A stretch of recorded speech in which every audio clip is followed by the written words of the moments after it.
Hi, this is Ron Nother with another video in my Are You Disaster Ready series. With all that's been in the news in the past few days about the credit bureau that's gotten hacked now for the second time in the past few years, I thought it was important to add this video to that collection so that there was yet one more thing that you could prepare and not have to deal with, because in times of a disaster, thinking about your credit information and protecting it is going to be the last thing on your mind. You're going to be out to protect family, you, and whatever else you can do before you would have to be involved in a forced evacuation. So today we're going to talk about protecting your credit bureau information, and this is not as hard as it may seem.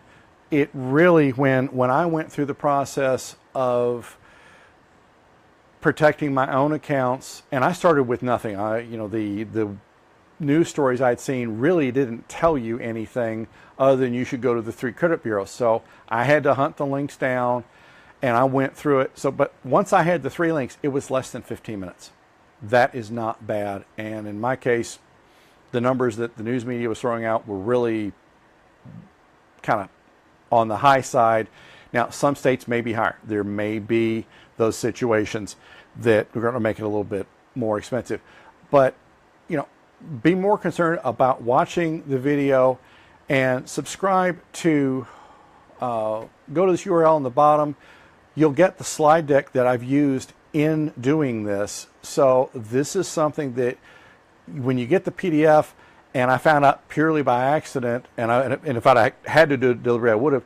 The URL links that you'll see in the coming slides are actually clickable, so you'll go right to those websites and get it done. So, download that, share it with your friends. Just make the processes as easy as you can. So we're going to discuss what's happened, and then we'll get into protecting your credit card information. And then what some people don't necessarily think of is protecting your Social Security account, because that is something that is just as important, if not more important, than protecting your credit card. So there's some steps that we'll talk about there. And then we'll add one more thing at the end, and that's protecting the login credentials that you're going to have. So first, we'll get into what happened. Basically the synopsis for those of you who've not been ingrained in the news is the 3 credit bureaus reported cyber attacks in 2013. Okay, that's several years ago, but unfortunately Equifax reported another attack in 2017. So now twice inside of 4 years. So it's anything can happen to somebody once, but when it happens more than once, then you need to look at taking it to the next step. And this time, 143 million individuals, and this is estimated, I repeat, this is estimated, were affected this time. And that, at some point, we have to start taking more responsibility for protecting our information, because it's obvious that somebody's not watching the gates on things. So this time, what made it really bad is Social Security numbers were captured. Okay, that's pretty bad right there. But driver's license numbers were captured. Okay, now we're making it worse. Birth dates were captured. Now we're starting to build on information that makes it very easy for somebody to go out and apply for credit information in your name. Now, hopefully, the people they're doing it with are checking this information, asking for a driver's license, asking for you to build something to get them to see that, but they may not. But even more damaging is credit card numbers were captured in several cases this time. And unless the merchant is requesting the CVI number, which depending on the card is either a 3 or 4-digit number, congratulations, you've now got charges you're going to have to deal with. And they've also got addresses. So now somebody's got a history of things that they can go look at and use for applying for loans and credit cards. Now, at this point, we're going to get into protecting your information, and especially, again, I'm not trying to force sell anything here, because you're not going to find anything for sale in this video. I'm just not doing that. It's not the right thing to do. But go to this URL, just for giving me your name, and your password, not password, excuse me, I didn't say that, that was a misspell, your name and your email address, you will get a copy of this exact slide deck that you can walk through the process. For me, it was under 10 minutes. So maybe some of you may take, either because of the speed of your internet connection or you're being, even more careful, it may take longer. But really, within 15 minutes, you should be done. And this makes it that much easier to where you don't have to look for the same links and find your way around the way I did. So we'll move forward. We'll go with Equifax, Experian, and then TransUnion. And if you're looking at this from outside the United States, there may be other credit bureaus involved. You'll have to check with what's being used in your country. Now, freezing at Equifax, and I apologize for the small print. This is why I'm offering the slide deck for you to get a hold of, and it will be in a PDF form. This is the URL at Equifax. It took 2 minutes. There's information you supplied, just like you were applying for a credit card. Once that's validated, they generate a unique PIN. And then that PIN is very important to record. You'll want to make sure that you keep this in a safe place, whether you use Evernote, OneNote, something to help make that easier for you, and that way you can find it when you need to. So it took me 2 minutes, and then we're done. Freezing your Experian file. Now this one took a little bit longer, and mainly because they were the ones that were the subject of an attack. I felt it a little bit annoying that they decided to charge $5. Now, they claimed in the website it was because of state regulations. I think that could have been waived, but that's their decision. At this point, we should be concerned with just getting things taken care of. There will be a page displayed, whether it's a PDF or a web page. You'll want to capture that as well. Again, keeping records, because you're going to need that key to get things, if you have to temporarily lift it because a potential employer wants to look at you, or you're applying for a credit card, there's some steps you're going to have to take. This video is concerned purely with just getting your accounts protected. And now TransUnion, this one took a little bit longer. There's a URL you see, transunion.com, and it's a direct path to the page that starts the process. It took 3 minutes, but this is where I want to give TransUnion kudos. They did this one right. A, they're not charging.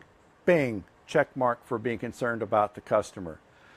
2, you had the ability from a free account. The other ones I looked at, you couldn't set up text alerts.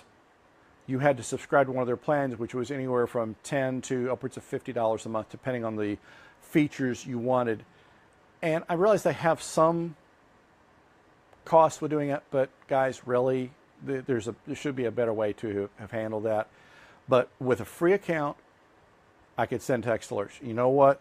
That made it worthwhile. So again, to make it easier for you, get this special report, go to that URL, and within hopefully a few minutes, no more than an hour, you should get a slide deck mailed to you. It's in a PDF file that will have all these links in it, and then that will make it that much easier for you. Now we'll go on to protecting your information, Social Security information. While not as critical at this point as doing your 3 credit bureau reports, it's also very important that this one be protected. Guys, it takes just a few minutes to get started, then you have to wait for a card to be sent to you, and I'm getting ahead of myself, so when we get to the next slide. There are a multitude of benefits why you should go ahead and do this, and the other thing is, if you've not heard of something called two-factor authentication, please don't let that scare you. That's going to be something that will make your accounts that much harder to get into. Social Security Administration has done a fantastic job on being a leader in this, and this is something that will serve you well. Just it makes it that much harder for somebody to get in. Now, we've talked a little bit about login credentials, and that's something that you need to think about doing. And please, please look at these next steps carefully, and we'll discuss it as we keep moving forward. Use a password manager. There are several good ones out there. I use both mSecure and LastPass. There is use a unique login and password for every site, and this is again where I will send kudos and major attaboys to the Social Security Administration. their system will not let you use part of your first name or last name as your login account. So really, they've done a good job at going to the next step, and that's really something you should avoid doing if you can. Now, some places really want to use the email address, but that's, that is what it is. I mean, you can't tell the site owner to not do that one. But there is something that is being done that if a website does that, please take full advantage of it and record it in whatever password manager you've got. And that's the use of the security questions. So you record the questions they ask you, and as importantly, record the answers you give. But now here's a twist. Do not give truthful answers. They're not going to validate these. Put either something totally wrong. If you were born in New York, put Los Angeles. Put something that's not easily associated with you or that can be found by using Google.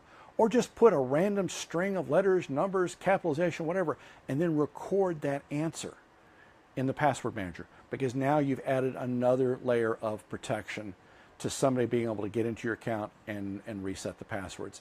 So that's also something very worthwhile in doing. To kind of bring things to a close, this is something that I've done other videos on, I've written a series of books on, but I'm not here to sell those today. I simply want to help you get your accounts protected as much as you can. So you can check out the other videos I've done in the Are You Disaster Ready series. Just by going with that URL, it takes you directly to the Facebook page. I've also put some of the videos up on YouTube. There's the direct link there. And then I've also done some books on Amazon. Right now they're on Kindle. I'm looking to bring them into paperback. So that is just, at a cursory review, just it takes you a few minutes to get this started. Again, please take a few minutes, go sign up for that special report. I just want to save you, write a bunch of things down, and it will make things, very seamless for you to get it done. For me, it was about 332. It was, under 10 minutes. We'll say 10 minutes just to call it even, 15 at the outside, and $5. So that was really a good use of time and money. So please consider doing this today. Please also share this with anyone you know that could benefit from it, and there's a link on the Experian site where they will tell you if they think your information is compromised. At this point, the short version is just go ahead and think your information probably has been compromised and get these in place today. So thank you for your time and watching the video. If you have any questions, please either leave comments in the YouTube or Facebook channels that you will see this on. I'll be glad to talk to you about it. And if you are interested in me making a presentation to your group, also, I would be happy to do that as well. Thank you very much for your time, and we'll see you in the next video.